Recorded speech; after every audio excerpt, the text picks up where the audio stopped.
гимназиясының 4-ші сыныбында оқимын. Менің зерттеу жұмысымның тақырыбы үрмебұшақтың адам денсаулығына пайдасы.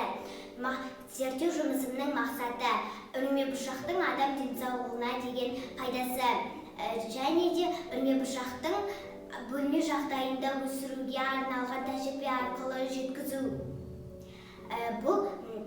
Мен бұл тақырыпты таңдаған себебім, бір күні анам бір салат дайындады. Салаттың ішінде сопақша, қоңыр түсті және сондай бір тұқым жүр екен. Анамнан сұрадым, ол тұқымды қолыма ұстап анамнан сұрадым. Ана, бұл не дедім? Анам маған бұл фасоль, яғни қазақшасы үрмебұшақ. Сол кезден бастап менің үрмебұшаққа деген қызығушылығым оянып кетті.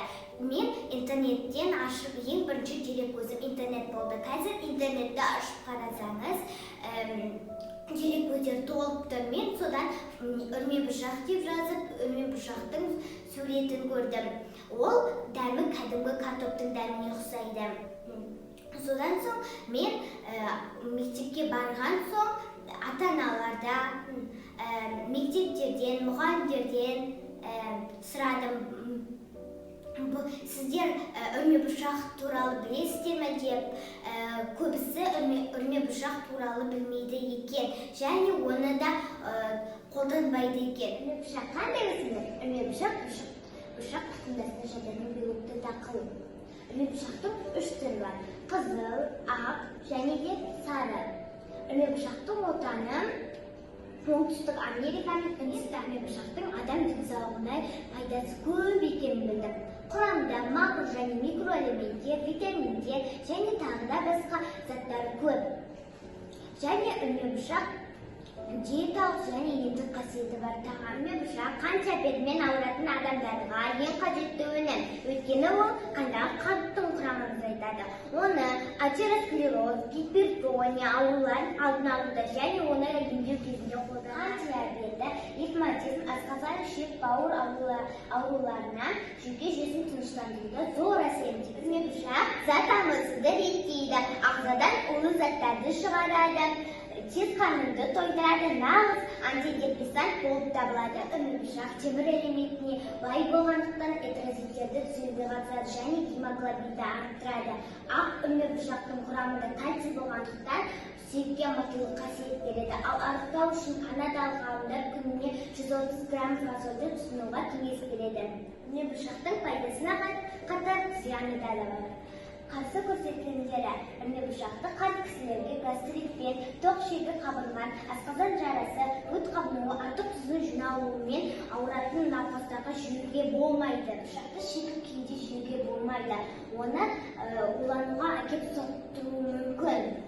Көптеген адамдарға үрмебұшақ жақпайтындықтан іштің күйбеуі мүмкін. Оны болдырмас үшін үрмебұшақпен бірге ас көп жеген дұрыс. Қызыл үрмебұшаққа қарағанда ақ үрмебұшақ іш кебуді аз тудырады. Біздің жергілікті жерде үрмебұшақ өсірілмейді. Мен өзімнің үйімде бөлме жағдайында үрмебұшақты өсірдім. Мен өз жұмысымды қаңтар айында бастадым. Қаңтар айының 10-шы анам маған үрмебұшақтың тұқымдарын алып келген болатын. Ол менде 2 түрлі болды: ақ және қызыл тұқым. Менің жұмысым енді оны өсіру болды.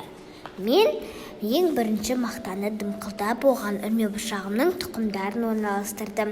Оны күнде дымқылдап отырдым. 19 қаңтарда үрмебұшағымның алғашқы тамыры шықты. Ендігі менің жұмысым оны топыраққа егу болды. Мен кәдімгі гүл өсіруге арналған топырақ пен құмыраны пайдаландым. 20 қаңтарда тұқымдарымды мектептегі биология комитетіне алып барып тұқымдарымды топыраққа отырғыздым. Құмырамның сыртына отырғызылған күнімді стикерге жабыстырып қойдым. Енді 3 күнде суарып тұру үшін кабинетке арнайы келіп отырдым. 23 қаңтарда үрмебұшағым алғашқы жапырағын жарды. 27 қаңтарда 6-8 см өсті және де 4 жапырақты болды. 29 қаңтарда 10 см өскендігін сызғыш арқылы өлшеп білдім. Жапырағының да көлемі де ұлғая түсті. Бұдан не байқауға болады? Бұл үрмебұршақтың өте тез өскендігінің көрінісі. 31 қаңтарда ұзындығы 18 сантиметрге жетті. 4 ақпанда 6 жапырақты болып мұртшасын жібере бастады. 13 ақпанда 10 жапырақты ұзын мұртшалы болды. Үрмебұршақ тік өрмелеп өсу үшін терезенің жоғарына дейін жіп іліп қойдым. 17 ақпанда үрмебұршағым ұзын болып өскен және де ақ түсті гүл жарған болды. Ал оны егістікке ексек, онда одан да үлкен болып өсер еді. Мен өз жұмысымды қорытындылай келе, үрмебұршақ адам денсаулығына пайдасы мол екенін және бөлме жағдайында өсіруге болатындығын білдім.